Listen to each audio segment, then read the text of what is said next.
जय हिंद dear student, force defence academy में आप सबका स्वागत है।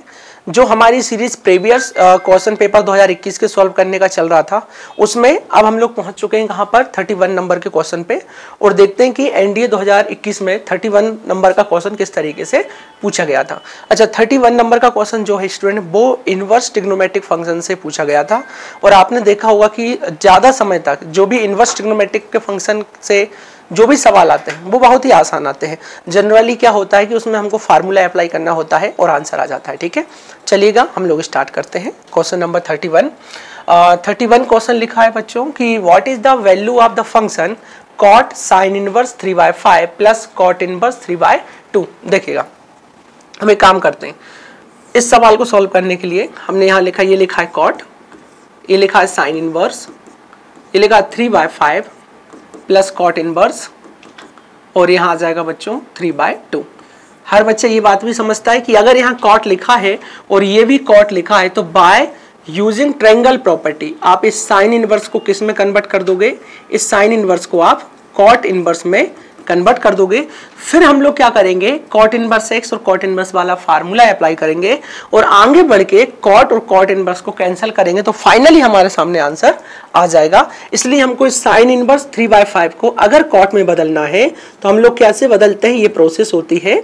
Sine inverse 3/5 this is equal to theta, so this is 3/5 is equal to sine theta. अब आप ट्रायंगल बनाएंगे, एक राइट एंगल ट्रायंगल बनाएंगे बच्चों। उस राइट एंगल ट्रायंगल में साइन थीटा का जो रेशो होता है वो होता है परपेंडिकुलर अपॉन हाइपोटेनियस। परपेंडिकुलर आपको आज मिल जाएगा 3 और हाइपोटेनियस मिल जाएगा 5। आपको बेस फाइंड करना है। आप ये 90 डिग्री में आप क्या लगाएंगे, पाइथागोरस अप्लाई करेंगे, तो ये हो जाएगा आपका 25 इज इक्वल टू, यहाँ से आ जाएगा 9 प्लस बेस स्क्वायर। ठीक है, तो ये कितना हो जाएगा 16 is equal to B square. तो फाइनली बेस कितना मिलेगा आपको, बेस मिल जाएगा 4। तो यहाँ पर हम कितना पुट कर देंगे बच्चों, 4। अभी देखिए, अकॉर्डिंग टू कंडीशन हमें क्या चाहिए, इस साइन को कन्वर्ट करना है कॉट इनवर्स में। तो कॉट इनवर्स का जो रेशो होता है cot theta, okay, cot theta 10 का उल्टा होता है, तो लंब बटे कर्ण मतलब परपेंडिकुलर अपॉन बेस, तो ये हो जाएगा बेस अपॉन हाइपोटेनियस। ठीक है, एक मिनट, टेन थीटा क्या होता है, लंब बटे आधार, तो ये आधार बटे हो जाएगा लंब, मतलब ये हो जाएगा अपना आधार मतलब बेस अपॉन परपेंडिकुलर। ठीक है, तो ये हो जाएगा हमारा cot theta is equal to, अभी देखिएगा बेस कितना निकाल लिया मैंने 4 और परपेंडिकुलर मेरे पास कितना था बच्चों 3, तो कॉट थीटा क्या हो जाएगा मेरा 4/5। अब देखिएगा, यहाँ से आपने थीटा का वैल्यू जब फाइंड करी तो ये हो जाएगा कॉट इनवर्स और इधर आ जाएगा 4/3।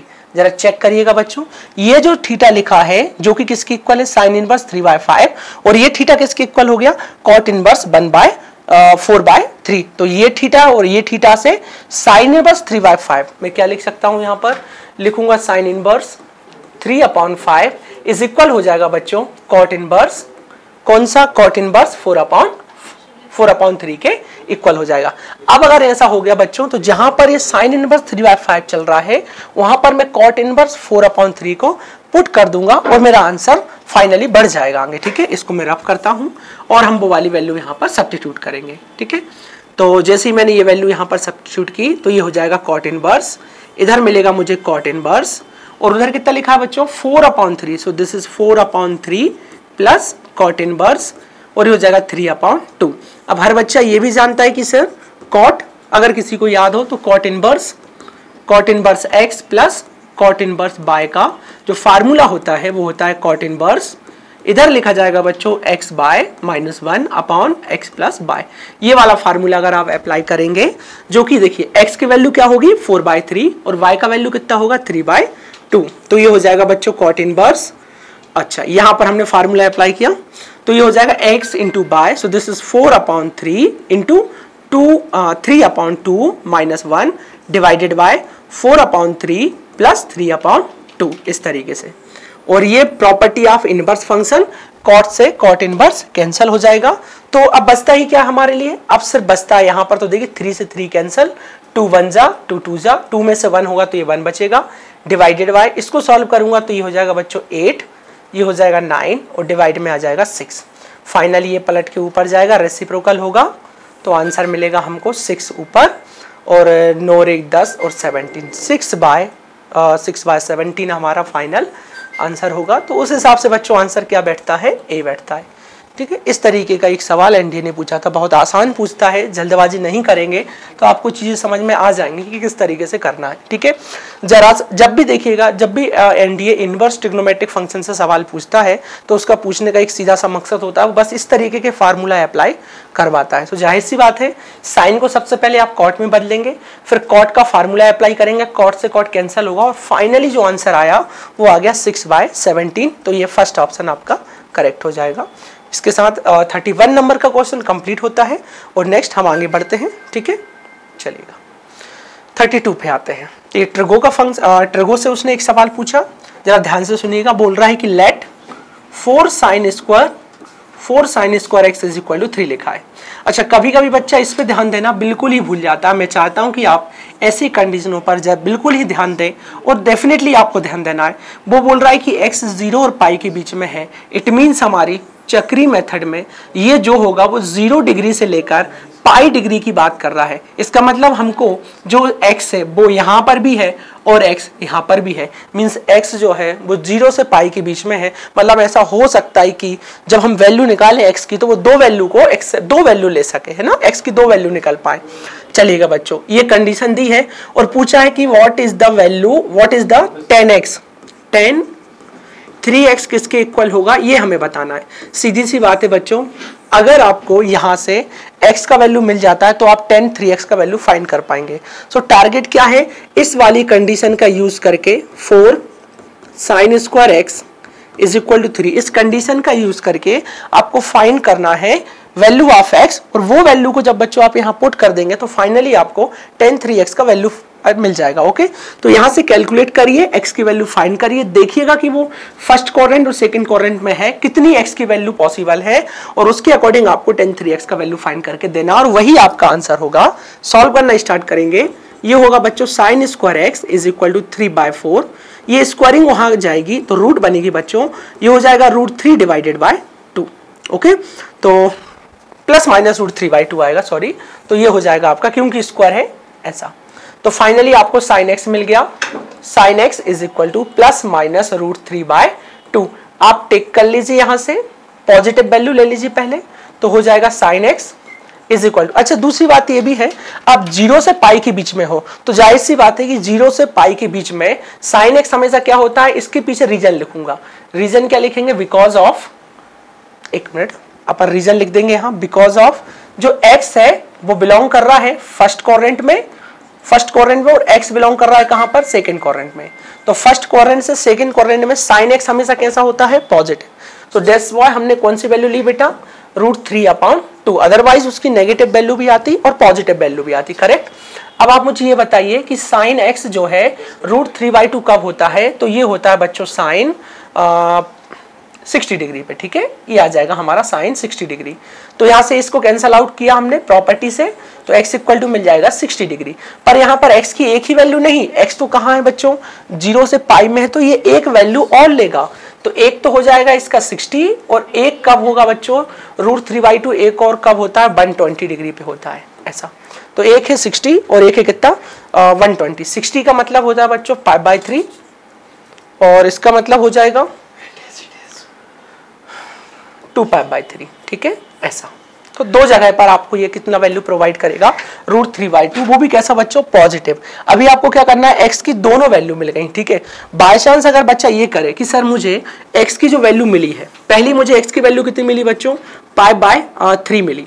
अगर इस π/3 पे आपने वैल्यू फाइंड की बच्चों, 3 इंटू x का वैल्यू यहाँ सब्स्टिट्यूट करिए, ये तो 3 से 3 कैंसिल, तो आपको वैल्यू कितना मिलेगा, 10 सिर्फ पाई मिलेगा। और 10 पाई, अब जरा देखिए 10 पाई आप कहां पर है, ऑड मल्टीपल आप पाई है ना, तो ये पाई जो है वो 0 से लेके पाई आप इधर हो, ठीक है। अच्छा दूसरी बात, फिर अगर आपने क्या लिया बेटा, अगला एंगल अगर आप लेंगे तो ये कितना हो जाएगा, 10, 3 इंटू π/3। अब देखेंगे तो ये 3 से 3 कैंसल, सॉरी 2π/3 आएगा, तो ये कैंसिल हो जाएगा। अब आपके पास कितना आया, 10, 2 पाई आ गया, और 2 पाई कहां होगा आपका, इधर, ये आपका 2 पाई है हमारी चक्री में ये पाई होता है और यहाँ कितना होता है 2 पाई होता है।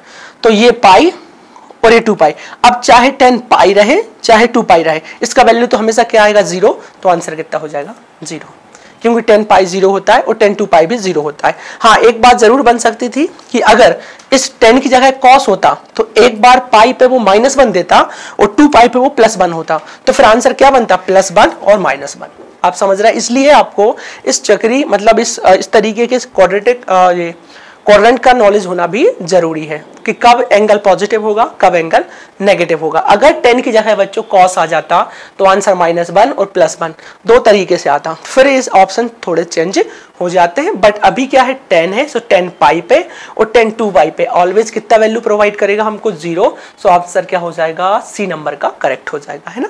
इस तरीके से 32 नंबर का सवाल ये कंप्लीट होता है। आगे बढ़ते हैं। हाँ, अब आता है सवाल किससे, थर्ड। ओके, कॉमन डिफरेंस मतलब सीरीज से सवाल पूछा है, पर ये सवाल बहुत ही मतलब कहने का मतलब अगर आप वहाँ डील करेंगे तो इतने जल्दी से डील नहीं हो पाएगा, इसमें टाइम भी लगेगा। और एक तो लगेगी डिफरेंशिएशन वाली कंसेप्ट और एक लगेगी हमारी सीक्वेंस सीरीज वाली, दोनों का मिक्स होके आया है। देखिएगा बच्चों कैसे करते हैं, अप्रोच लगाएंगे। पहले पढ़िएगा आप कि P Q and 3 be respectively the first, third and fifth terms of an AP। हम बात किसकी कर रहे हैं, AP की। अच्छा, AP में कौन सा बोला है, P टर्म, तो TP first term. First term का मतलब होता है AP में T1 और T1 कितना गिवन है सवाल में P, तो यहाँ मैंने कितना लिखा बच्चों P। फिर बोला जाता है थर्ड नंबर की टर्म मतलब T3 और T3 कितना होगा बच्चों, ये दिया है Q। और फिर बोला गया है फिफ्थ टर्म मतलब T5 और ये कितना दिया हमको 3, ऐसा इतना डेटा दिया है। फिर वो ये बोलता है कि let D with the common difference, तो ये तो हम भी जानते हैं कि डी क्या होता है कॉमन डिफरेंस, तो इसको कॉमन डिफरेंस लिख दिया, ठीक है, इस तरीके से। और फिर क्या पूछा है कि if the product P Q is minimum. अच्छा, प्रोडक्ट क्या है, पी क्यू का प्रोडक्ट क्या पूछ रहा है, मिनिमम है, then what is the value of D. अब आप एक काम करिएगा बच्चों, जितना सवाल में दिया है पहले उसको ऑपरेट करें आप, ठीक है, उसके बाद जो स्टेप होगी वो ऑटोमेटिकली ओपन होगी। तो देखिए पहले सवाल में क्या बोला, T1 कितना दिया है P। अच्छा, AP का जो TN निकालने का फार्मूला होता है वो होता है A + N - 1D, ठीक है। अच्छा, अगर मुझे 1 निकालना है, T1 का मतलब क्या है, T1 का मतलब होता है A और A कितना दिया है बच्चों P। फिर T3 का मतलब क्या होता है, T3 का मतलब होता है A + 2D, ये आप सभी जानते हो। और A + 2D का वैल्यू कितना दिया है बच्चों Q, ठीक है। अच्छा, उसके बाद में T5 कितना होता है, T5 होता है A + 4D। अच्छा, T5 का वैल्यू कितना दिया है 3 दिया है। अब सुनिएगा, फिर उसने क्या पूछा है आगे, इतना तो हमने कर लिया जितना हमारे बस में था।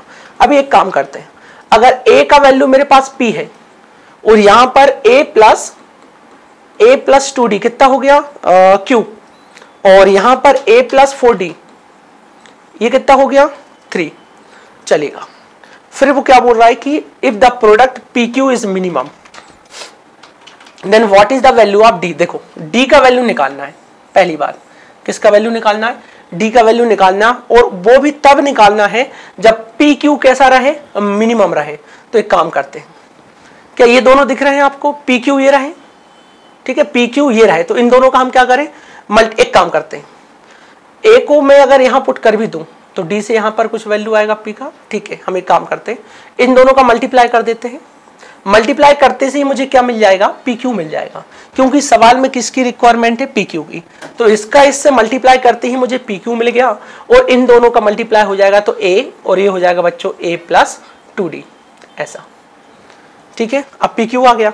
अब सबसे बड़ी बात यह है कि जो A है यहां पर, इस A को मुझे यहां से हटाना है, क्योंकि पूरी की पूरी इक्वेशन मुझे किस में चाहिए, D में चाहिए। देखना वो क्या बोल रहा है कि PQ को मुझे क्या करना है, मिनिमम, तो मैंने PQ तो ले आया। अभी क्या ना कि then what is the value of D, और D के लिए पूछा गया है कि D की किस वैल्यू के लिए PQ जो होगा वो मिनिमम होगा। तो अब सुनना जरा, अगर PQ ये आया और इसको मुझे मिनिमम करना है, मिनिमम करूं मैं इसको या मैं इसको कभी भविष्य में मैक्सिमम करूं, वो डिपेंड करेगा कि यहां पर जो फंक्शन लिखा है वो 2 वेरिएबल फंक्शन नहीं होना चाहिए। बट अभी यहां पर क्या है, ये 2 वेरिएबल फंक्शन है, एक तो A में चल रहा है और एक D में चल रहा है। आपको पता है हम सेकंड डेरिवेटिव टेस्ट जब भी लगाते हैं फॉर मैक्सिमा और मिनिमा, उसमें ये होता है कि एक y होता है और y के जस्ट लेफ्ट साइड पे variable in terms of x एक इक्वेशन लिखी होती है जिसमें सिर्फ और सिर्फ एक्स होता है, तब जाके हम क्या करते हैं, वो सिंगल वेरिएबल वाली टर्म्स होती है, जो एक्सप्रेशन होता है वो सिंगल वेरिएबल होता है, फिर हम उसमें सेकंड डेरिवेटिव टेस्ट लगाते हैं। तो सिमिलरली वे में बच्चों यहां पर भी मुझे डी में एक फंक्शन चाहिए जो कि किसके इक्वल होगा, पी क्यू के इक्वल होगा। तो ये वाली कंडीशन से मैं ए का वैल्यू फाइंड करूंगा और वो मिल जाएगा मुझे 3 - 4d। तो जहां जहां बच्चों ए होगा वहां मैं पुट कर दूंगा 3 - 4d, तो मेरे सामने निकल के आएगा PQ इज इक्वल टू, एक ही जगह पे बच्चों 3 - 4d लिख देंगे। सिमिलरली वे यहां पर भी एक ही जगह पे 3 - 4d लिखेंगे, प्लस ये हो जाएगा हमारा 2d। Okay, this is 2d ऐसा। तो फाइनली PQ कितना मिला, PQ मिल गया 3 - 4d, और जब मैं इसको कैलकुलेट करूंगा तो ये हो जाएगा 3 - 2d। अब आप जरा ध्यान से देखिए, अगर मैं इस PQ को जैसे इस तरीके से बाय मान लूं और इसको जो आपका D लिखा है उसको x मान दूं, आपके लिए थोड़ा सा बोलूं तो 3 - 4x, और ये लिखूं मैं 3 - 2x। अब आप देखिए ये बन गया y = fx। कैसा बन गया, y = fx जैसा एक फॉर्म बन गया। और y = fx का अगर y का मैक्सिमा या मिनिमा निकालना पड़ जाए तो आप भी जानते हो उसका डेरिवेटिव dy/dx करके इसको जीरो के इक्वेट करते हैं, तो हमें वहां से वो पॉइंट मिल जाता है जहां पर गिवन फंक्शन y मैक्सिमा होगा या मिनिमा होगा। यही हमारा सेकंड डेरिवेटिव टेस्ट है। सवाल देखो कितना बेहतरीन था। पहले क्या बोला उसने कि पहली टर्म किसी एपी की फर्स्ट टर्म p है, थर्ड टर्म Q है और फिफ्थ नंबर की टर्म्स क्या है, 3 है। फिर जितना सवाल में डेटा दिया था उससे मैंने ये जज किया और मैंने ये वाली वैल्यू यहां से फाइंड की। तो मैंने A का वैल्यू फाइंड किया, T3 का वैल्यू निकाला, T5 का वैल्यू निकाला।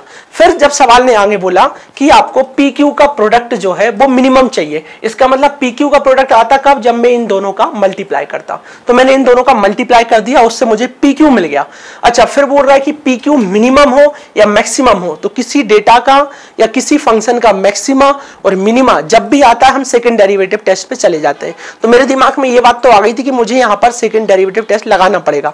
अच्छा, उसके साथ साथ फिर ये भी समझ में आया कि सेकंड डेरिवेटिव लगाना हमको y = fx पे आता है जब यहां y होता है और यहां एक x में कोई इक्वेशन होती है। तो देखिए यहां पर एक a था और एक d था। फिर मुझे क्या पता चला कि मुझे what is the value of d का वैल्यू चाहिए, इसलिए मैंने यहां से a को चेंज किया और इस इक्वेशन से a का वैल्यू निकाल के यहां पुट किया। तो फाइनली मेरे सामने PQ is equal to 3 - 4d और 3 - 2d मिला। आपको समझाने के लिए मैंने PQ को रिप्लेस कर दिया y से, d को रिप्लेस कर दिया x से। तो फाइनली ये जो एक्सपांशन आया, एक्सप्रेशन जो आया वो y = fx जैसा आया। अब y = fx को मैक्सिमा करना है या मिनिमा करना है वो डिपेंड करता है आपका सेकंड डेरिवेटिव टेस्ट पे। तो अब हम वो सेकंड डेरिवेटिव टेस्ट लगाएंगे और मैं आपके सामने लिखता हूं PQ। तो ये हो जाएगा PQ इज इक्वल टू कितना लिखा है, 3 - 4d और यहां पर लिखा है 3 - 2d।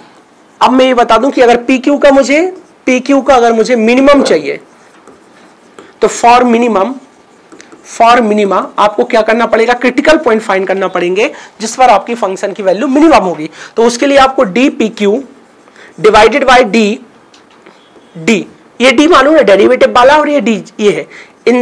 मैं ऐसा भी बोल सकता हूं कि dy/dx, क्योंकि हमने d को क्या मान लिया बच्चों x और py को क्या मान लिया है y। अब जब आप इसका डेरिवेटिव करेंगे तो देखो फर्स्ट फंक्शन 3 - 4d, सेकेंड का डेरिवेटिव तो 1 का 0 और इसका -2, फिर लिखेंगे plus second function, product rule लगा दिया, कोई जादूगरी काम नहीं है, इसका डेरिवेटिव -4।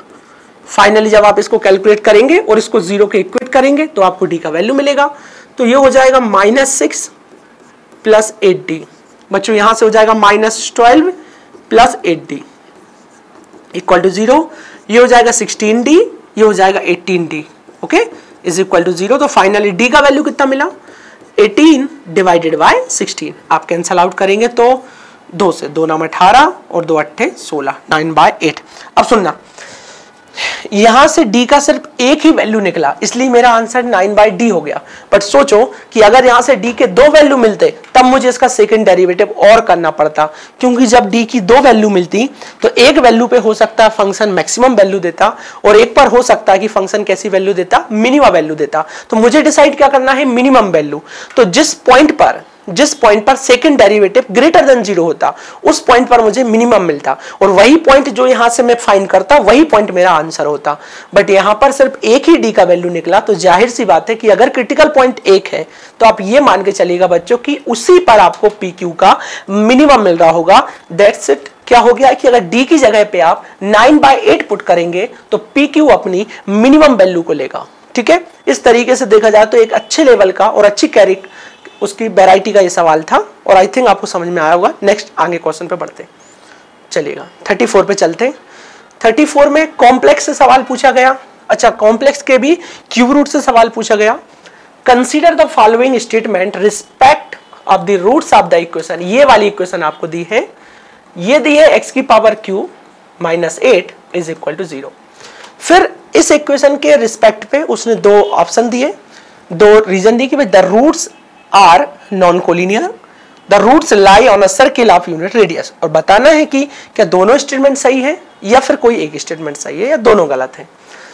तो सिंपल सा, जब बच्चे के सामने बच्चों ये वाला सवाल आता अगर आपके सामने, तो आप जाहिर सी बात है कि आप इसको सबसे पहले कैलकुलेट करते। तो पहले आप एक काम करिएगा, इसको जब आप सॉल्व करेंगे ना, तो सॉल्व करने के बाद जो x की वैल्यूज आएंगी वही आपके रूट्स होंगे। तो सबसे पहले हर बच्चा इसके रूट्स फाइंड करेगा, और रूट्स फाइंड करने के लिए ये तरीका यहां देखिएगा, ये लिखा है x की power 3 minus 8 is equal to 0। आप इसको लिखिएगा x की power 3 is equal to 8, finally ये हो जाएगा 8 की पावर 1/3। ओके, अब 8 को आप क्या लिख सकते हो, 8 को आप लिख सकते हो x is equal to 2 power 3 into 1 whole to the power 1/3। ये हो जाएगा x इज इक्वल टू, यहां ये 2 आ जाएगा क्योंकि ये √3 से √3 कैंसिल हो जाएगा, और 1 की पावर आ जाएगा 1/3। अब देखिए, अगर ये कॉम्प्लेक्स का नहीं होता तो आप सीधा x का वैल्यू 2 बोल सकते थे, पर सवाल कॉम्प्लेक्स का है और रूट्सों की बात कर रहा है, और अगर आप फंडामेंटल थ्योरम ऑफ अलजेब्रा पे चलेंगे तो x की मैक्सिमम पावर 3 है, तो जाहिर सी बात है कि x के जो आंसर आएंगे वो 3 आएंगे। तो अब 3 आंसर निकालने के लिए मुझे ये क्या लिखा 1 और यूनिटी के क्यूब रूट, तो x is equal to this is 2, और यूनिटी के क्यूब रूट जो होते हैं वो 1 ओमेगा और ओमेगा स्क्वायर होते हैं, ये आप सब जानते हैं। तो यहां से मुझे x की जो 3 वैल्यू मिली बच्चों, वो मिल गई 2, यहां से मिला 2 ओमेगा, और यहां से मिल गया मुझे 2 ओमेगा स्क्वायर। तो फाइनली x की 3 वैल्यू हमारे सामने है, एक है 2, एक है 2 ओमेगा और एक है 2 ओमेगा स्क्वायर। चलिए अब एक काम करते हैं, अब आप मुझे बताइए कि अगर पहले ऑप्शन पे चलते हैं, पहला ऑप्शन क्या बोलता है, the roots are non collinear. Non collinear का मतलब होता है कि रूट्स जो है वो एक ही लाइन पर लाई नहीं कर रहे हैं, वो अलग अलग लाइन पे अलग अलग डायरेक्शन में है, उनको नॉन कोलिनियर पॉइंट्स बोलते हैं, है ना। आप पॉइंट्स बोलते हैं, तो यहाँ पर रूट्स की बात कर रहा है वो। तो देखिए मैं आपको एक बात बताऊं, इसको निकालने के लिए कि आप अच्छा इसको रब करता हूं कि आप इस बात को जानते हो कि 1 प्लस ओमेगा स्क्वायर 0 होता है।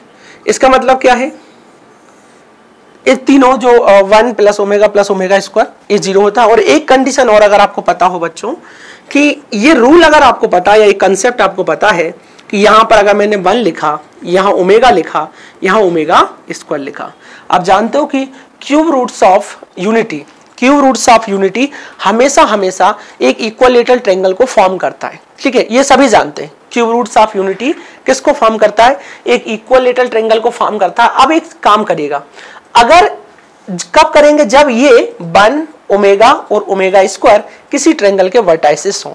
अभी अगर ये वर्टाइसेस हैं और इस जगह पे मैं एक काम करता हूं, क्या करता हूं कि अगर मैं यहां पर इसमें 2 से मल्टीप्लाई कर भी देता हूं, इस तरीके से 2 से मल्टीप्लाई कर दिया, तो मैंने कांस्टेंट क्वांटिटी का मल्टीप्लाई किया तीनों वर्टाइसेस में, मतलब ये उसके आंसर पे फर्क नहीं डालेगा। आज भी ये क्या करेगा, एक इक्विलेटरल ट्रायंगल फॉर्म करेगा। और अगर ये इक्विलेटरल ट्रायंगल फॉर्म हुआ तो सीधी सी बात है, ये पॉइंट एक ही लाइन में तो नहीं होंगे फिर, क्योंकि नॉन कोलिनियर पॉइंटों से मिलके हमेशा फिगर ड्रॉ आउट होते हैं। बट अगर पॉइंट्स आर कोलिनियर तो हम सिर्फ और सिर्फ एक लाइन ही उसको फॉर्म कर सकते हैं। तो कोलिनियर पॉइंट से सिर्फ क्या बनती है, लाइन बनती है, और नॉन कोलिनियर पॉइंट से क्या बनता है, पूरा का पूरा ट्रायंगल, रेक्टेंगल वगैरह वगैरह। ठीक है, तो यहां से इस बात का हमको आइडिया आ गया कि ये अगर पॉइंट किसी इक्वेशन के रूट्स हैं जो कि कॉम्प्लेक्स रूट्स हैं, तो इनसे बनने वाला एक ट्रायंगल होगा जिसका एरिया कैसा होगा, जिसका एरिया निकलेगा मतलब पॉइंट्स आर नॉन कोलिनियर। तो पहला ऑप्शन बिल्कुल सही हो गया कि पॉइंट्स क्या होंगे, नॉन कोलिनियर होंगे। और दूसरा अगर देखा जाए कि the roots lie on a circle of unit radius, इस बात को ध्यान से समझना, इसको बताता हूं कि कैसे करना है सॉल्व। इसको मैं रफ करता हूं क्योंकि एक ऑप्शन हमारा करेक्ट हो गया बच्चों। अब दूसरे ऑप्शन पे चलते हैं। चलिए, तो मेरे पास जो भी रूट्स हैं वो है 2 और अगला रूट से मेरे पास 2 ओमेगा और फिर है 2 ओमेगा स्क्वायर। ठीक है, अब एक काम करिएगा, आप ये वाली बात भी जानते हो कि ओमेगा जो होता है वो एक प्रकार का जेड है, मतलब एक प्रकार का कॉम्प्लेक्स नंबर है जिसका value 1/1 plus iota √3 divided by 2 इस तरीके से होता है ना, -1 प्लस आई √3/2। अच्छा, ये है तो एक कॉम्प्लेक्स नंबर। ठीक है, अगर मैं चाहूं तो इसको ऐसा आपको बताऊं तो आप एक बात समझोगे कि ओमेगा माइनस Z0 और इसका अगर मैं मॉड ले लूं, तो जब आप इसका मॉड लेंगे, इसका बस मॉड लीजिए आप, जब इसका मॉड लेंगे मतलब आपने इसका मापांक ले लिया, मॉडुलस ले लिया, तो ये यहां से कितना आ जाएगा बच्चों, 1/4 आएगा और यहां से आएगा 3/4। तो जब आप इसको पाएंगे तो ये हो जाएगा आपका कितना 4 4 1, तो ये हो जाएगा √1 मतलब 1। मतलब ऐसा है कि अगर आपने ओमेगा का मॉडुलस लिया तो कितना मिल गया 1। कल को अगर मैं आपसे बोलता कि आप बेटा मॉड ले लो किसका, 2 ओमेगा का, तो जब 2 ओमेगा का आप मॉड लेते तो ये 2 तो क्या है, रियल नंबर है, इसलिए इसका मॉड अलग हो जाता, मॉड 2 हो जाता और मॉड ओमेगा हो जाता। पर मॉड ओमेगा तो हमारे पास कितना है, 1 है, और 2 का मॉड तो 2 ही होता है, तो 2 × 1 मतलब कितना हो जाएगा बच्चों, 2 हो जाएगा। अब एक काम करेगा, अब इस बात को समझिएगा, अगर मेरे पास ये डेटा है और उसके बाद फिर मेरे पास क्या 2 ओमेगा था, तो मैंने 2 ओमेगा लिया, इसको इस तरीके से कैलकुलेट किया तो इसका आंसर 2 आया। पहले मैं डिस्कस इस पे करता हूं। अगर मेरे पास ओमेगा इक्वल टू 1 लिखा है तो मैं इसको लिख सकता हूं omega minus Z0 is equal to 1, और यहां मैं बता देता हूं कि जो Z0 है दिस इज ओरिजिन। ठीक है, ऐसा। तो ये ऊपर की जो इक्वेशन हमने रिप्रेजेंट की, ये वाली इक्वेशन जो मैंने लिखी है यहां पर, ये इक्वेशन आपको दिख रही है, ये इक्वेशन एक सर्किल की इक्वेशन को रिप्रेजेंट करती है in terms of complex number. अगर कॉम्प्लेक्स नंबर में आपने ये बात समझी होगी तो Z minus Z0 is equal to R represented a circle who centre are Z0, और ये जो Z होता था, Z वो उसकी सर्कमफेरेंस पे पॉइंट होता है, मतलब लाइक दिस, यहां पर कोई Z0 होगा जो कि सेंटर होगा, और ये वाला जो Z है वो यहां होगा। तो Z से Z0 तक की दूरी कितनी है, R है। तो इस तरीके की स्ट्रक्चर हमेशा एक सर्किल को रिप्रेजेंट करती है। तो इस कारण से जो ओमेगा, अगर किसी ओमेगा का मॉड अगर 1 है तो इसका मतलब यह है कि ओमेगा एक कॉम्प्लेक्स नंबर है जो कि कहां है, ओमेगा एक कॉम्प्लेक्स नंबर है, ओमेगा एक कॉम्प्लेक्स नंबर है जो कि यहां सर्कमफेरेंस पे है, और यहां कहीं आपका Z0 है, Z0 ओरिजिन है, और ये डिस्टेंस जो है वो 1 है। इसलिए 1 ओमेगा और ओमेगा स्क्वायर, ये 3 जो रूट्स होते हैं वो हमेशा एक यूनिट सर्किल पे लाई करते हैं। बट आज के दिन हमारे पास 1 ओमेगा स्क्वायर नहीं है, 1 ओमेगा स्क्वायर की जगह पे 2 ओमेगा और 2 ओमेगा स्क्वायर है। तो इसका मतलब फिर वो ऐसे सॉल्व होगा, मतलब फिर कितना आ रहा है आंसर, 2 आ रहा है। इसका मतलब अब क्या है, ये कौन से सर्किल पे लाई कर रहा है, अब ये रेडियस 2 सर्किल पे लाई कर रहा है। हाँ, अगर ये 1 ओमेगा और ओमेगा स्क्वायर अकेला होता बच्चों तो जरूर मान सकते थे कि वो एक यूनिट सर्किल पे लाई करेगा, बट हमारे पास क्या है 2 ओमेगा स्क्वायर। इसका मतलब सीधा सा ये कि वो अब यूनिट सर्किल पे लाई नहीं करता है, वो ऐसे सर्किल पे लाई करता है जिसकी रेडियस जो है वो 2 यूनिट है। मतलब कुछ इस तरीके से होगा, ये हो जाएगा 2 ओमेगा माइनस Z0 आज ओरिजिन पर लाई कर रहा है और इसकी रेडियस कितनी हो जाएगी 2। तो ये यूनिट सर्किल नहीं होगा, ये एक रेडियस 2 वाले सर्किल पे लाई करेगा। तो दूसरा ऑप्शन बिल्कुल गलत हो जाएगा, पहला ऑप्शन सही है। अब आप देखिएगा, फर्स्ट ओनली बोला है विच स्टेटमेंट इज करेक्ट, तो फर्स्ट ओनली, सिर्फ पहला स्टेटमेंट करेक्ट होगा, अब दूसरे पे नहीं जा सकते। इस तरीके का क्वेश्चन था। ठीक है, एक अच्छे लेवल का सवाल है, आपको करने में थोड़ी मेहनत करनी पड़ेगी। चलिएगा नेक्स्ट आगे बढ़ते हैं। अब देखते हैं, हाँ, ट्रिगो से फिर सवाल पूछा गया बच्चों, आसान है, अगर आप देखेंगे तो डील कर पाएंगे। देखिएगा, late the equation sec x into cosec x, जो सवाल में लिखा है पहले आप उसको लिख लीजिए, उसी से आपको नई स्टेप चलना है। आप बिना कुछ सोचे समझे स्टेप नहीं चल सकते। देखिए क्या लिखा है कि let the equation sec x into cosec x equal to p have a solution. अच्छा, ये वाली जो इक्वेशन है उसके पास एक सॉल्यूशन है where p is a positive real number. जो उसने दिया है उसको पहले लिख लीजिए। p कैसा है? Positive real number, p belongs to r positive. ठीक है, इसका मतलब p का वैल्यू अगर नेगेटिव आएगा तो हम उसको मना कर देंगे। ठीक है, आगे बढ़ते हैं।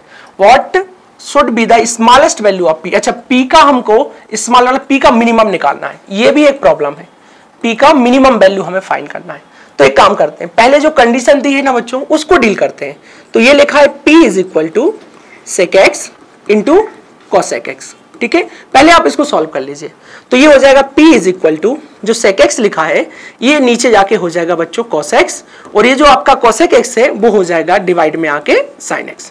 दोनों को ये p इज इक्वल टू मिलेगा 1/sin x और cos x। अच्छा, क्लास में कई बार मैं आपसे बोलता हूं कि जब sin और cos एक साथ होते हैं तो वो बोलते हैं 2 2 2 2। इट मींस p का इज इक्वल टू 2 से मल्टीप्लाई बच्चों और 2 से डिवाइड, ऐसा 2 से मल्टीप्लाई और 2 से डिवाइड। तो finally p is equal to हो जाएगा 2 और डिवाइड में ये फार्मूला बन जाएगा, तो ये हो जाएगा sin 2x। तो p का वैल्यू कितना आ गया? 2 डिवाइडेड बाय sin 2x। अब आपको दिमाग लगाना पड़ेगा, नहीं तो अब आप डील नहीं कर पाएंगे। देखिएगा p का वैल्यू कहां है बेटा? r पॉजिटिव है और p कैसा चाहिए? मिनिमम चाहिए। तो मैंने यहां लिखा p is equal to 2 divided by sin 2x। p का वैल्यू कैसा चाहिए? मिनिमम, जितना कम कर सके आप।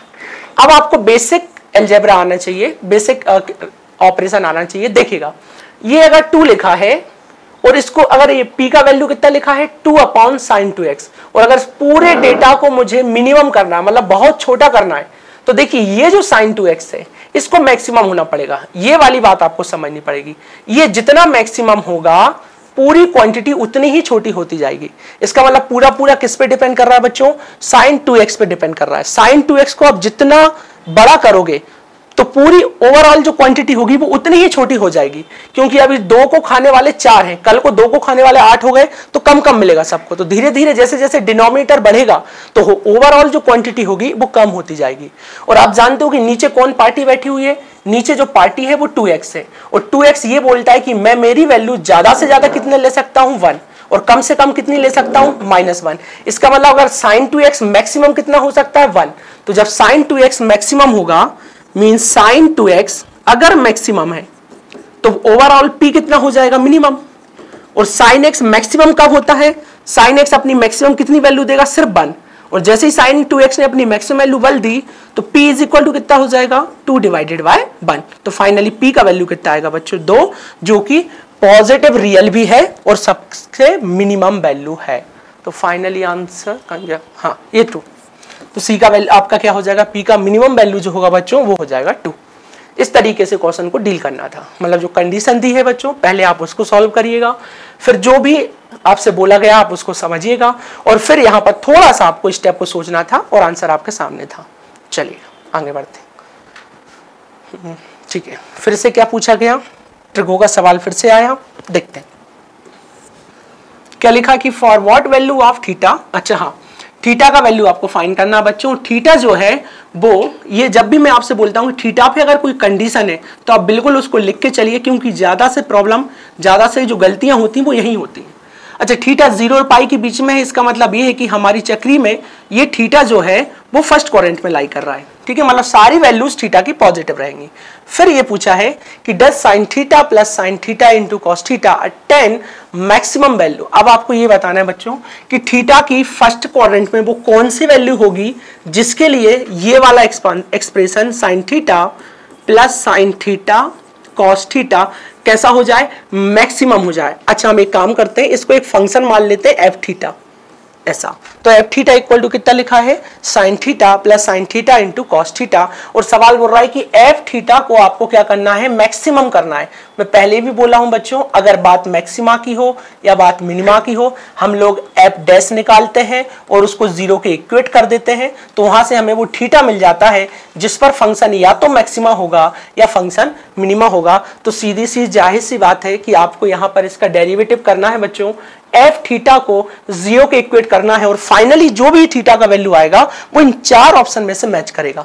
तो डिफरेंशिएट करिए, देन उसको इक्वेट करिए 0 के। साइन थीटा का डेरिवेटिव हो जाएगा बच्चों कॉस थीटा। यहाँ दो फंक्शन एक साथ लिखे हैं, पहली वाली पार्टी चुपचाप बैठेगी तब तक साइन थीटा, और सेकंड का डेरिवेटिव क्या होगा बच्चों माइनस साइन थीटा। फिर second party as it is बैठेगी कॉस थीटा, और डिफरेंशिएशन होगा बच्चों किसका, फर्स्ट का साइन का कॉस थीटा, इस तरीके से। ठीक है, तो कहीं मिस्टेक होगी क्या, देखो साइन थीटा और डिफरेंशिएशन आप तो ठीक है, फिर सेकंड फंक्शन ओके हाँ सही है। तो ये हो जाएगा F theta F dash theta is equal to, ये हो जाएगा बच्चों cos theta minus sine square theta, और ये हो जाएगा बच्चों कॉस स्क्वायर थीटा, इस तरीके से। ठीक है, और इसको हमें 0 के इक्वेट कर देना है। तो ये हो जाएगा हमारा cos theta minus sine square theta plus cos square theta is equal to 0। हाँ, अब देखिए ये जो साइन स्क्वायर थीटा लिखा है बच्चों, उसको आप क्या लिख सकते हो, देखो ये हो जाएगा आपका cos square theta plus cos theta, और माइनस साइन स्क्वायर थीटा को एक आइडेंटिटी आपको पता होगी बच्चों, sign square theta plus cos square theta 1 होता है। हमको माइनस साइन थीटा की जरूरत है, तो हम उसकी जगह लिख सकते हैं कॉस स्क्वायर थीटा, और ये -1 इज इक्वल टू 0। नाउ ये कॉस स्क्वायर थीटा बन जाएगा बच्चों 2 cos square theta plus cos theta, और ये हो जाएगा -1। यहां से ये बन गया एक क्वाड्रेटिक इक्वेशन। अब इसको सॉल्व करने के लिए आपके पास ढेरों रास्ते हैं, आप चाहें तो फार्मूला मेथड यूज करें या आप चाहें तो फैक्टराइज करें। तो सही बात ये होगी कि आप उसको फैक्टराइज करिए, ज्यादा जल्दी से सॉल्व होगा। ये हो जाएगा 2 कॉस स्क्वायर थीटा प्लस ये 2 का मल्टीप्लाई आप इधर करेंगे तो ये हो जाएगा 2 cos theta minus cos theta, और ये हो जाएगा -1। अब देखिएगा यहां से 2 कॉस थीटा कॉमन आने के लिए तैयार है, ये हो गया आपका कॉस थीटा, इधर बचेगा बच्चों 1।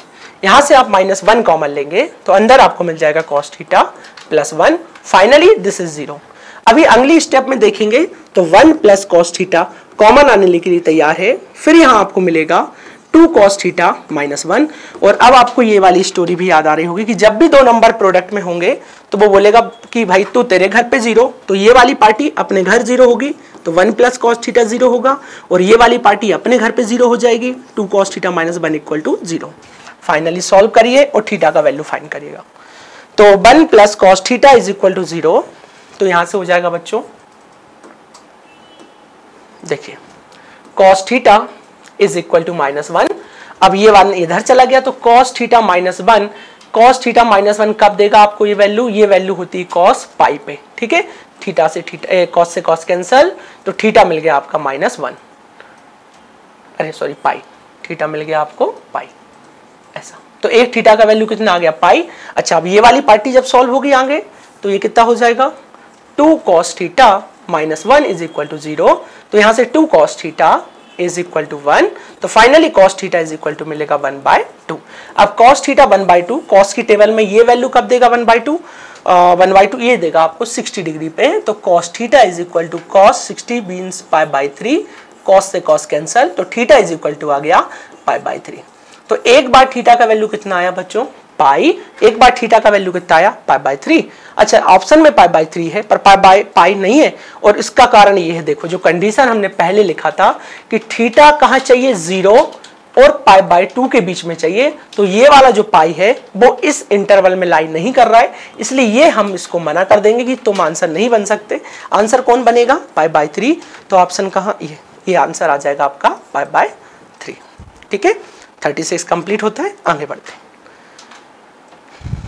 ठीक है, क्या लिखा है, अच्छा थ्योरेटिकल वाला सवाल है, देखिए consider the following statement in respect of set, इस बस थ्योरी वाला है, आपको समझ होनी चाहिए तो आप कर पाएंगे। The union over intersection of set is distributive. यहां देखो ये बोल रहा है the union over intersection of set is distributive. Intersection of set मतलब एक सेट बेटा ए होगा और इंटरसेक्शन हो जाएगा सेट बी, ऐसा 2 सेट है, इनका इंटरसेक्शन है, और सामने वाली पार्टी आपसे ये बोल रही कि अगर कोई सेट बेटा, ऐसे देखो अगर मैं आपसे बोलूं कि ये कोई सेट ए है, यहां यूनियन है, यहां बी इंटरसेक्शन सी है, तो वो ये बोल रहा है क्या यूनियन डिस्ट्रीब्यूटिव लॉ को फॉलो करता है। इसका मतलब कि आप इसको A union B intersection A union C लिख सकते हो। तो ये वाली प्रॉपर्टी तो आपने कई बार लिखी, मतलब ये पूरा का पूरा फर्स्ट स्टेटमेंट करेक्ट है, आप इसमें कोई भी गलत होने का चांस नहीं बनेगा। The complement of union of two set, अच्छा दो सेट है, एक सेट ए है एक सेट बी है, इसका यूनियन का कॉम्प्लीमेंट लो तो वो जो होता है वो बोल रहा है कि equal to intersection of their complements, मतलब क्या वो इसके इक्वल होता है ए इंटरसेक्शन बी कॉम्प्लीमेंट। तो ये भी होता है क्योंकि ये आप लोग लिखे फिरते हो कापी में, इसको बोला जाता है डी मॉर्गन लॉ। तो ये भी आपको पता है कि ये वाला स्टेटमेंट भी सही है, तो दूसरा स्टेटमेंट भी बिल्कुल सही है। फिर वो क्या बोलता है कि if the difference of two set, चलो इसको रब करता हूं आगे बढ़ते हैं। If the difference of two set, ठीक है, दो सेट का डिफरेंस, मतलब बच्चों वो ये बोल रहा है कि एक सेट ए है एक सेट बी है, अगर इनका डिफरेंस एम्प्टी है, दो सेट का डिफरेंस अगर एम्प्टी है तो वो ये बोलना चाह रहा है कि तब ये तभी पॉसिबल होगा जब दोनों सेट इक्वल हो। इसका मतलब ये कि ए बराबर बी, जब भी ए बराबर बी होगा तो सवाल आपसे बोलता है तो उनका डिफरेंस एम्प्टी होगा। पर हमें इसके पीछे मालूम है एक रीजन ये भी समझना है कि बाय चांस कल को ए का वैल्यू अगर हमारे पास सिर्फ एम्प्टी सेट हुआ तो एम्प्टी सेट माइनस बी, तब भी तो आंसर कितना आता है, एम्प्टी आता है। इसका मतलब ये है कि दोनों सेट का इक्वल होना बिल्कुल भी जरूरी नहीं है। हाँ, दो सेट अगर इक्वल होंगे तो हमेशा उनका डिफरेंस जो रहेगा वो एम्प्टी रहेगा, पर इसका मतलब ये थोड़ी ना कि दोनों सेट हमेशा ही इक्वल होंगे तभी ऐसा होगा। अगर बाय चांस ए का वैल्यू आपने एम्प्टी ले लिया या एम्प्टी सेट ले लिया तो एम्प्टी सेट का डिफरेंस किसके साथ, किसी सेट बी के साथ हमेशा क्या आता है, एम्प्टी आता है। तो ये वाली बात को हम मना कर देंगे कि ऐसा हमेशा सही नहीं होता है। तो अब सिर्फ दो ही ऑप्शन सही बचते हैं बच्चों, एक 1 और 2। तो फर्स्ट ऑप्शन हमारा करेक्ट हो जाएगा कि पहला और दूसरा ही सही है, तीसरा ऑप्शन क्या है बच्चों, गलत है। चलिएगा फिर चलते हैं हम 38 पे। चलो सेट थ्योरी का ही सवाल है बच्चों, बहुत आसान है, डील करेंगे आराम से, सुनिएगा। कंसीडर द 3 सेट्स, एक सेट बच्चों x है, एक y है और एक z है। फिर वो बोलता है कि नंबर ऑफ x में जो नंबर ऑफ एलिमेंट है बच्चों वो 6 है, नंबर ऑफ एलिमेंट y में कितने हैं 5 हैं, और नंबर ऑफ एलिमेंट z में कितने हैं 4 एलिमेंट हैं। फिर वो हमसे ये पूछता है कि all these 15 elements are distinct, बोलता है कि ये जितने भी एलिमेंट हैं वो सब अलग अलग, मतलब कहाँ गया, डिस्टिंक्ट है, ये डिस्टिंक्ट एलिमेंट है, मतलब कोई भी एलिमेंट कॉमन नहीं है, ठीक है। फिर वो ये बोलता है कि लेट s, फिर उसने एक s माना, एक सेट, और वो सेट कैसे बना रहा है बच्चों, x माइनस y से बना रहा है। सो x माइनस y, फिर इधर करता है वो union of z। x minus y का मतलब क्या है, x माइनस y का मतलब होता है number of element in x minus number of element in y, इसका मतलब ये है बच्चों।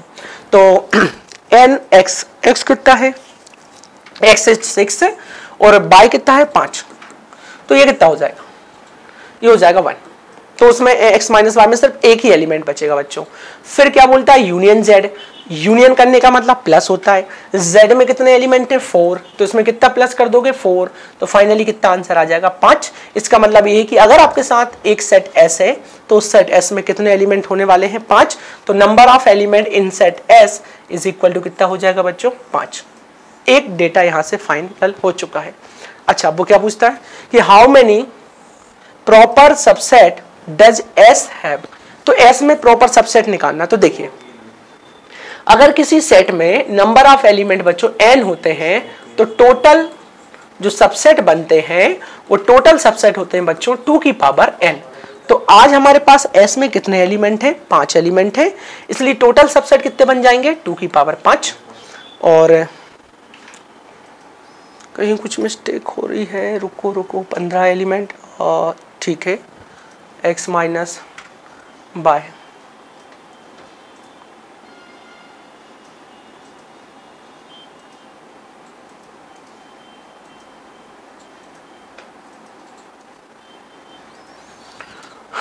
मिस्टेक है, 1 मिनट रुकना बच्चों। nx इक्वल टू 6 है, ny इक्वल टू 5 है, nz में कहीं कोई पॉइंट मिस कर गया, 2 की पावर 5 32 होगा, वो आएगा नहीं, 10 एलिमेंट कहीं से मिस्टेक हो गई। Consider 3 sets x by z having 6, 5, 4 element respectively, all these 15 element are distinct, ठीक है। फिर बोलता है कि let s is equal to जो है वो x माइनस वाई है, x माइनस वाई है, ठीक है।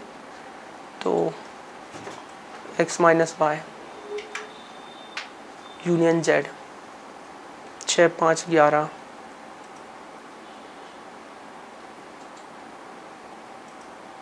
फिर यूनियन में अगर मुझे एलिमेंट निकालना है, हाँ ठीक है ये हो गई मुझसे मिस्टेक, 1 मिनट रुकिएगा। अगर मुझे यूनियन में एलिमेंट निकालना है बच्चों, तो क्योंकि ये यूनियन लिखा है, यहाँ पूरा का पूरा ये एक सेट बन जाएगा, दिस इज ए, और ये पूरा सेट भी बन जाएगा, यहाँ यूनियन है। बस ये मिस्टेक हो गई बच्चों की S इज इक्वल टू जो लिखा है वो A यूनियन B लिखा है, और इसका मतलब होता है number of A, number of B और minus number of A intersection B। बस ये मिस्टेक हो रही है। NA मतलब बेटा ये, और इसमें एलिमेंट है कितने 1, NB कहाँ गया हमारा, NB हमारा Z था, Z में कितने एलिमेंट है 4, और माइनस ये कितना हो जाएगा number of A intersection B। So A intersection B में तो कोई भी एलिमेंट कॉमन नहीं रहेगा, तो वो एम्प्टी आ जाएगा बच्चों। तो S इक्वल टू कितना हो जाएगा 5, ठीक है। तो NS इक्वल टू कितना आ गया, NS इक्वल टू आ गया 5, ठीक है। ठीक है, all these 5 elements are distinct, ठीक है, 15 एलिमेंट्स आर डिस्टिंक्ट। हाँ, तो 5 हमारा कितना आ गया, NS में कितना आ गया बच्चों 5 आ गए। अब देखिए टोटल कितने हमारे पास 15, तो ये हो गया बच्चों हमारे पास कितना 15 में से हमको कितना माइनस कर देना है 5, तो फाइनली कितना बचेगा बच्चों 10 एलिमेंट बचेंगे। और अब ये जो है ये यहाँ से थोड़ा सा मिस्टेक हो गया बच्चों, यहाँ पर NS कितना हो गया है हमारा, टोटल जो एलिमेंट आ गए हैं, टोटल एलिमेंट जो आ गए बच्चों वो कितने आ गए हैं 10। तो अब सबसेट कितने बन जाएंगे, सबसेट बन जाएंगे 2 की पावर 10, और 2 की पावर 10 कितना होता है 1024। पर उसने ये बोला है कि आपको जो सेट चाहिए वो प्रॉपर चाहिए, और प्रॉपर के लिए हमको क्या करना पड़ता है, एम्प्टी वाले केस को माइनस करना होता है। तो ये हो जाएगा 1 तो 3, तो फाइनली 1023 आंसर आएगा। बस थोड़ा सा मिस्टेक हो गया क्योंकि हम ध्यान दे नहीं पाए कि 15 एलिमेंट लिखे थे उसने और हम 5 पे काम कर रहे थे, इसलिए 15 माइनस 5 करेंगे तो 10 आएगा, और फिर केस बिल्कुल सेम रहेगा, ठीक है। तो इसका आंसर हो जाएगा बच्चों 1023। चलिए आगे बढ़ते हैं। हाँ, अब फिर से वो सेट थ्योरी से सवाल है, थ्योरी वाला है, आसान है। Consider the following statement in respect of relation and function. देखिए, अ रिलेशन आर फंक्शन, एक रिलेशन जो है वो फंक्शन है, but all function are not relation. देखिए हमारे पास स्टेटमेंट क्या होता है कि एवरी फंक्शन इज रिलेशन, ये वाला स्टेटमेंट होता है, हर फंक्शन एक रिलेशन होता है, but relation is not a function. और ये क्या बोल रहा है कि ऑल रिलेशन आर फंक्शन, तो ये स्टेटमेंट क्या हो जाएगा गलत, कि हर फंक्शन क्या होता है, अगर आपके पास फंक्शन है तो वो रिलेशन जरूर होगा, बट अगर वो रिलेशन है तो ये फंक्शन हो, तो ऐसा जरूरी नहीं है। ये आपके एग्जाम्पल में भी कई बार पूछा, और हम लोग लिखाते भी हैं आपको क्लास में कि अगर रिलेशन दे देते हैं जो कि फंक्शन नहीं होती बच्चों, अगर फंक्शन है तो वो हमेशा रिलेशन होती है। अच्छा, a relation from A to B, तो एक रिलेशन है बच्चों R जो कि कहां से है, A टेंड टू B पर है। फिर वो क्या बोल रहा है, is a subset of a Cartesian product A cross B। हाँ, ये बात बिल्कुल सही है कि रिलेशन जो है is a subset of A cross B, जो रिलेशन होती है A से B पर वो A क्रॉस B का क्या होती है, सबसेट होती है। तो ये तो सिर्फ डेफिनेशन पूछी उसने रिलेशन की। और अगला स्टेटमेंट क्या है, a relation in set A is a subset of Cartesian product A cross A। ये भी बिल्कुल सही है, इसका मतलब दूसरा और तीसरा सही है, तो दूसरा और तीसरा ऑप्शन सही होगा बच्चों, और बाकी सभी ऑप्शन क्या हो जाएंगे, गलत हो जाएंगे। तो ऐसा नहीं है कि एनडीए हमेशा डिफिकल्टी पे जाता है, कभी कभी डायरेक्टली वो क्या करता है, जो आपके पास डेफिनेशन होती है उससे भी वो सवाल पूछता है, ठीक है। चलिएगा, 39 हमारा कंप्लीट होता है, आगे बढ़ते हैं। हाँ, अब देखिएगा लॉग का क्वेश्चन है, इसको आपको कैलकुलेट तो करना पड़ेगा, टाइम भी लग सकता है। देखिए क्या है, log 2 10 plus log 10 power x equal to 2 है, then what is the value of x। आपको x का वैल्यू चाहिए बच्चों, ठीक है। क्या कंडीशन लिखी है, log, ये लिखा है 10 2, ये लिखा है बच्चों log 2 10, इधर लिखा है प्लस log 10 और 10 power x is equal to 2। देखिए बच्चों, अगर आपको प्रॉपर्टी याद हो तो log ab into log bc, तो हम b से b को कैंसिल कर देते हैं। तो यहां पर क्या हुआ बच्चों, 2 से 2 क्या हो जाएगा, कैंसिल हो जाएगा, आपको मिल जाएगा log 10 और log 10, क्योंकि यहां क्या मिल जाता है बच्चों, log ca, ठीक है। log 10 10 मिल गया, plus log 10 10 power x is equal to 2। देखिए अब log 10 10 कितना होता है, log 10 10 1 होता है, और ये भी क्या हो जाएगा बेटा, x आगे आ जाएगा, ये भी 1 हो जाएगा, तो यहाँ x मिल जाएगा। यहाँ कितना लिखा है 2, तो x का वैल्यू कितना आ गया बच्चों 1। ज्यादा डिफिकल्ट नहीं था, सवाल खत्म हो गया। ठीक है, चलिएगा। हाँ, अब ट्रिगो का सवाल फिर से पूछा गया कि let ABC be a triangle. अच्छा, एबीसी कोई ट्रायंगल है, तो triangle A B C, ABC कोई ट्रायंगल हो गया। अब एबीसी ट्रायंगल में बच्चों होता क्या है, ए प्लस बी प्लस सी जो होता है वो पाई होता है। ए प्लस बी प्लस सी का वैल्यू कितना होता है बच्चों, पाई होता है। अब सुनिएगा, तो कंडीशन क्या दी है, कंडीशन ये दी है कि cos 2a plus cos 2b plus cos 2c is equal to कितना होता है -1। अब सुनना, और पूछा है कि then which one of the following is correct, इन चारों ऑप्शन में से अब कौन सा सही होगा वो बताना है। तो सुनिए, या तो आप ट्रिक पे जाइए, क्योंकि जैसा कि ट्रिक हम लोग क्लास में बता देते हैं, या तो आप उस पर चले जाइए, अदरवाइज आपको क्या करना है बेटा, इसको सॉल्व करना है। कैसे, देखो, इसको इधर ले आइएगा, तो ये 1 प्लस cos 2a मिल जाएगा, प्लस ये हो जाएगा cos 2b, ये हो जाएगा cos 2c is equal to 0। इसको आप लिख सकते हो बच्चों 2 cos स्क्वायर a, और इसको लिख सकते हो आप फार्मूले से 2 cos c plus d by 2, तो b प्लस c बाई 2, और cos b minus c by 2, तो 2 तो कैंसिल ही हो जाएगा, है ना, b प्लस c रहेगा, b प्लस c, और इधर रहेगा cos b minus c is equal to 0। अब देखिएगा, इस वाली प्रॉपर्टी से अगर आप चाहो तो a की जगह पे लिख सकते हो पाई, मतलब b प्लस सी की जगह पे बच्चों b प्लस सी, हाँ, b प्लस सी की जगह आप लिख सकते हो पाई माइनस a, तो ये हो जाएगा बच्चों 2 cos square a plus 2 cos pi minus a into cos b minus C is equal to 0। अब आप ये हो जाएगा 2 cos square a minus 2 cos a into cos b minus C is equal to 0। क्या कॉमन आ जाएगा बच्चों, 2 cos a common आ जाएगा, यहां से मिल जाएगा मुझे cos a minus cos b minus c, इस तरीके से, और ये कितना हो जाएगा 0। अब फिर से बेटा देखना, a की जगह पे आप क्या लिख सकते हो, a की जगह पे आप लिख सकते हो पाई माइनस b प्लस सी, तो ये हो जाएगा सवाल। अब मैं रफ करता हूं, आगे बढ़ाता हूं यहां से, ये हो जाएगा बच्चों आपका 2 cos a, और यहां कितना आ जाएगा, cos a की जगह लिख दोगे आप cos b plus C minus cos b plus C, b minus C is equal to 0। तो ये हो जाएगा बच्चों 2 cos a, पाई में माइनस आएगा, सही है, माइनस कॉमन लेते, अगर आप माइनस कॉमन ले, देखो सही है ना, b प्लस सी, cos सी सी माइनस, कहीं मिस्टेक हो गई मुझसे बच्चों, एक मिनट रुकिएगा, b प्लस सी जो लिखना है तो वो लिखेंगे आप पाई माइनस a, ठीक है, और cos c plus D by 2, cos c minus D by 2, बिल्कुल सही है, पाई माइनस a रखा, तो 180 में ये चेंज हो जाएगा, माइनस आ जाएगा, ठीक है।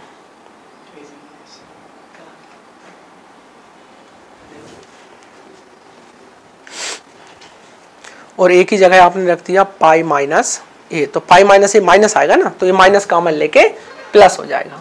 अरे क्योंकि यहां पर आप लिखोगे ना बेटा cos pi minus b plus c, तो फिर से ये माइनस आएगा, तो वो माइनस है बाहर आ जाएगा, यहां लग जाएगा 2 cos b plus C by 2, मतलब c प्लस d बाई 2, तो ये c से c cancel, 2b divided by 2, तो इधर आ जाएगा b, और इधर आ जाएगा cos c is equal to 0, minus 2 उधर 0 हो जाएगा, तो cos a cos b और cos c is equal to 0 हो जाएगा। तो इस तरीके से इसका जो आंसर आएगा वो हो जाएगा D, cos a cos b cos c is equal to 0। चलिए फिर चलते हैं 42 पे।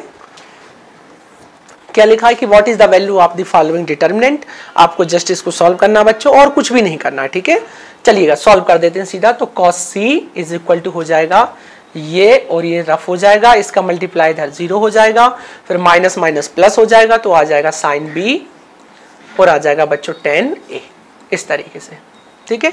फिर जब हम इस पे चलेंगे, अब आगे बढ़ते हैं, अब इस पे आएंगे तो ये वाली रो और ये वाली रो चली जाएगी बच्चों, इसका मल्टीप्लाई इससे हो जाएगा, ठीक है। तो ये कितना हो जाएगा, हाँ ये कितना हो जाएगा बच्चों, माइनस साइन बी कॉस सी, है ना, क्योंकि ये गया तो इसका मल्टीप्लाई था और इसका ये तो 0 हो गया, और 10a भी तो आएगा, वो लिखेंगे तो 10a, ठीक है। ऐसा ये कितना हो जाएगा बच्चों, कॉस सी साइन बी 10a, और ये हो जाएगा माइनस साइन बी कॉस सी और 10a, तो ये पूरा कैंसिल, मतलब आंसर 0, ठीक है। चलिएगा 43 पे चलते हैं। हाँ सुनिएगा ध्यान से। Suppose set A consist of first 250 natural number that are multiple of 3, मतलब सेट ए है बच्चों, सेट ए में कितने एलिमेंट है, 250 एलिमेंट है, और वो भी क्या है, 3 के मल्टीपल है। इसका मतलब बच्चों 3, 3 दूनी 6, 3 का 9, 3 चौका 12, और ये चलता जाएगा। और जब 3 का मल्टीप्लाई 250 में होगा तो 25 या 75 मतलब 700, लास्ट टर्म जो रहेगी बच्चों वो 750 पे जाके रुक जाएगी, क्योंकि पूरा का पूरे सेट ए में कितने एलिमेंट हैं, 250 एलिमेंट हैं, और हर एलिमेंट किसका मल्टीपल है बच्चों, 3 का मल्टीपल है, ठीक है। चलेगा। अच्छा सेट बी में क्या है, यही खास बात है कि सेट बी में इवन नंबर है, और कितने इवन नंबर है, 200। तो इवन नंबर कहाँ से चालू होते हैं बच्चों, नेचुरल नंबर 2 से 4, 6, 8, और ये चलेगा कहाँ तक, 400 तक, इस तरीके से। तो यहां से मेरे सामने एक बात निकल के आती है कि number of element in set of A is equal to 750 और number of element in set of B is equal to 400। फिर आप ये बात बतानी है आपको कि how many element does A union B, A union B के पास ऐसे कितने एलिमेंट होंगे, आपको वो देखना है। So number of element of A union B is equal to number of A plus number of B minus number of A intersection B. तो देखिएगा यहां पर नंबर ऑफ ए कितना है बच्चों, 750, नहीं सॉरी ये गलत हो गया, नंबर ऑफ ए 750 नहीं है, नंबर ऑफ ए कितने हैं, 250, क्योंकि 250 एलिमेंट है उनमें, और इसमें कितने एलिमेंट है बच्चों, 200, बस ये इसमें 200 एलिमेंट है, तो ये कितना हो जाएगा 250, और ये कितना हो जाएगा बच्चों 200, और माइनस करना है मुझे number of A intersection B. अब इनमें कॉमन एलिमेंट मुझे देखना है। सो कॉमन एलिमेंट देखने के लिए मैं कॉमन एलिमेंटों को चेक करूंगा। इसमें देखिएगा ये मैंने आपको सिखाया था कि पहला एलिमेंट आप 6 कंसीडर करें क्योंकि कॉमन है, तो मैं ए इंटरसेक्शन बी की बात कर रहा हूँ। सो ए इंटरसेक्शन बी में क्या होगा बच्चों कि पहला एलिमेंट जो होगा वो 6 कॉमन होगा। बाकी आपको भी पता है कि यहाँ पर जो है 3, 6, 9 एक सीरीज चल रही है, उस सीरीज का कॉमन डिफरेंस जिसका नाम D1 है, कॉमन डिफरेंस कितना है 3 है। यहां जो सीरीज चल रही है उसमें D2 मान लो, D2 का कॉमन डिफरेंस कितना है बच्चों 2 है। अब अगर कॉमन सीरीज चलती है तो जिसको मैंने पढ़ाया वो ये बात जरूर जानता है कि अगर कॉमन डिफरेंस इसका D1 का 3 है, D2 2 है, तो कॉमन सीरीज जो चलेगी उसका जो कॉमन डिफरेंस होता है, कॉमन सीरीज का जो कॉमन डिफरेंस होता है वो एलसीएम होता है किसका, D1 और D2 का। तो आप ये बताओ 3 और 2 का एलसीएम कितना हो जाएगा बच्चों, 6 हो जाएगा। इसका मतलब ये कि 6 के मल्टीपल में चलेगा, 6, 12, 18 और चलता जाएगा बच्चों। लास्ट में देखना जो कॉमन एलिमेंट आएगा वो 750 कभी नहीं आएगा, क्योंकि 750 इसमें ज्यादा होगा, और इसमें कहां तक गए एलिमेंट 400 तक, अंतिम एलिमेंट कितना बनेगा 400। तो अगर दोनों में कॉमन होगा तो हम ये मान सकते हैं कि ये बस कॉमन हो सकता है, सिर्फ 400 जो लिखा है, ज्यादा ज्यादा कॉमन कहां तक जा सकते हैं 400 तक, क्योंकि अगर 750 तो इसमें कॉमन कभी नहीं होगा। तो कॉमन कितने हो सकते हैं 400, तो लास्ट में क्या लिख दूंगा मैं 400। अब देखिएगा ध्यान से, ये कॉमन सीरीज बन गई है। इस कॉमन सीरीज में कितने एलिमेंट हैं आप वो निकालिए। तो उसके लिए अपन लोग क्या करेंगे, ये भी एक एपी बन रही है बच्चों, तो एपी में हम लोग लास्ट टर्म का फार्मूला लगाएंगे, a plus n minus 1d। अब l कितना है बच्चों, l है 400, a कितना था 6, n मुझे फाइंड करना है, d कितना है 6।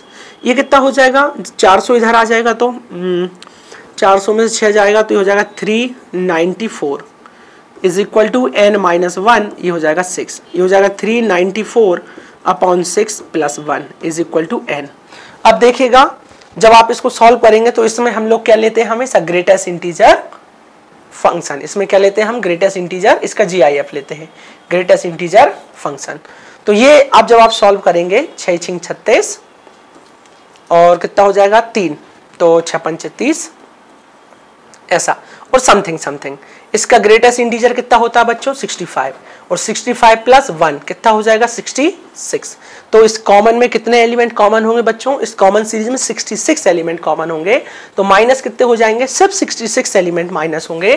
तो A यूनियन B में मुझे कितने एलिमेंट मिल जाएंगे, उस हिसाब से मुझे number of element A union B is equal to 250 और 200 कितना हो गया 450 माइनस 66, ये हो जाएगा बच्चों 4 कैरी हो गया, 5 की मान 15 और 15 में से कितना गया भाई 7, तो 8 बचे 400, अरे हाँ तो कैरी हुआ 300, 384 ये वाला ऑप्शन हो जाएगा।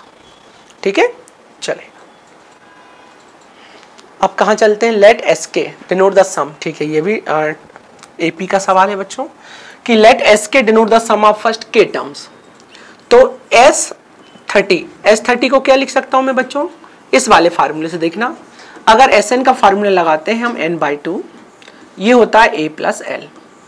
तो आज मैंने अगर फार्मूला लगाया बच्चों 30 का, तो ये हो जाएगा 30/2, ये हो जाएगा A प्लस L। क्योंकि A और L मुझे पता नहीं है तो मैं उसको वैसे ही लिखा रहने देता हूं। तो S30 का वैल्यू कितना हो जाएगा 15 और ये हो जाएगा A प्लस L। बात क्लियर है। अच्छा अब S20 निकाल लेते हैं। तो S20 हो जाएगा 20/2 और ये हो जाएगा A प्लस L, ये 10 हो जाएगा बच्चों। तो S20 मिल जाएगा मुझे 10 और ये मिल जाएगा A प्लस L। फिर मैं निकाल लेता हूँ S10, तो ये हो जाएगा डायरेक्टली लिख दूं 5 A प्लस L और इनका वैल्यू उठा के बच्चों उसमें रख दो जिसका वैल्यू हमें फाइंड करना था। तो S30 हो गया मेरे पास 15 और ये हो गया A प्लस L। इधर हो जाएगा हाँ 10 और A प्लस L और ये हो जाएगा बच्चों -5 और A plus L। A plus L को कॉमन लो और कैंसिल करो, ऊपर 15 मिलेगा नीचे 10 -5, तो 15 और 10 में से 5 गया तो 5 मिला, 5 से कैंसिल होगा तो 3, तो आंसर कितना आ गया 3। ठीक है चलेगा। हाँ लास्ट क्वेश्चन है आज के लिए, हम फिर इसको बाइंड अप करेंगे। चलिएगा बच्चों क्या लिखा है कि if the roots of the equation, ये लिखा है 4x² minus 5k plus 1 x plus 5k is equal to 0 है ना। तो if the roots of the equation differ by unity then which one of the following is a possible value of k। तो ये differ by unity, सारा खेल यहाँ छिपा है बच्चों। इसके जो रूट्स है यही है ना, हाँ डिफर बाय यूनिटी मतलब इन रूटों में जो अंतर है अल्फा माइनस बीटा वो कितना है 1 है।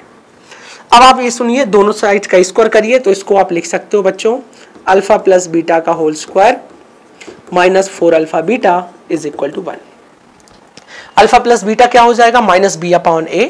तो यहां से अल्फा प्लस बीटा निकालिए बच्चों, अल्फा प्लस बीटा हो जाएगा आपका -b/a मतलब ये हो जाएगा 5k प्लस 1/4 और अल्फा इंटू बीटा कितना हो जाएगा बच्चों 5k/4। ये वैल्यू यहाँ सब्स्टिट्यूट करिएगा आप, तो ये हो जाएगा। अच्छा ये स्क्वायरिंग यहाँ आ जाएगा तो ये हो जाएगा अल्फा प्लस बीटा का whole square -4 alpha beta is equal to +-1।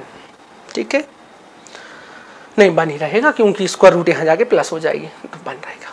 Alpha plus beta का स्क्वायर कितना लिखा है बच्चों, अल्फा प्लस बीटा का स्क्वायर लिखा है मतलब ये 5k प्लस 1/4 का whole square -4 alpha into beta 5k/4 is equal to 1। ये कैंसल बच्चों, ये हो जाएगा 25k² प्लस 1 प्लस 10k, ये हो जाएगा बच्चों कितना 16 और 16 पंचे 80, तो ये हो जाएगा 80k और 4 चौके 16 ऐसा। ठीक है हाँ ये कितना हो जाएगा 25k² और बच्चों ये हो जाएगा 70k, ये इधर आ जाएगा तो -15 इज इक्वल टू 0। 5 से आई थिंक कैंसिल हो जाएगा तो ये हो जाएगा 5k² और ये 5 एकम 5 बचा 2, 5 चौका 20 और 5 15 इज इक्वल टू 0। ये आ गया। अब क्या करना है आपको बेटा, के का वैल्यू चाहिए तो या तो अब आप ऑप्शन पे चले जाओ, ऑप्शन की वैल्यू रख के सॉल्व करके देख लो, या फिर सीधी सी बात है आप इसको कैलकुलेट कर लो। सो मैं तो कोशिश करूंगा कि मैं इसको फैक्टराइज कर पाऊँ। तो ये हो जाएगा बच्चों सीधा 5 3 15 हो जाएगा, है ना, और 15 14 हाँ हो जाएगा कैलकुलेट। तो ये हो जाएगा 5k² minus 14k minus 3 is equal to 0। तो 5k² minus 15k plus k minus 3 is equal to 0। ये हो जाएगा बच्चों 5k², हाँ कॉमन लेते हैं, 5k कॉमन लीजिए तो k मिलेगा -3, ठीक है, ऐसा मिलेगा। और ये मिल जाएगा बच्चों 1 कॉमन लोगे तो k -3 इज इक्वल टू 0। अगली स्टेप पे k -3 कॉमन आ जाएगा, आपको मिल जाएगा 5k plus 1 is equal to 0। तो ये हो जाएगा k इक्वल टू 3, और बेटा यहाँ से मिल जाएगा k इज इक्वल टू -1/5। यहाँ k इक्वल टू -3 लिखा है बट हमारा आंसर प्लस आ रहा है, इसका मतलब k इज इक्वल टू -1/5 आपका आंसर होगा। तो ऑप्शन सी इज करेक्ट हो जाएगा। और इसके साथ हम ये क्वेश्चन को यहाँ पर बाइंड अप करते हैं, खत्म करते हैं वीडियो। और अब नेक्स्ट वीडियो में हम इससे आगे बढ़ेंगे। आशा करता हूँ कि ये सारी चीज़ आपको क्लियर होगी। ठीक है, जय हिंद।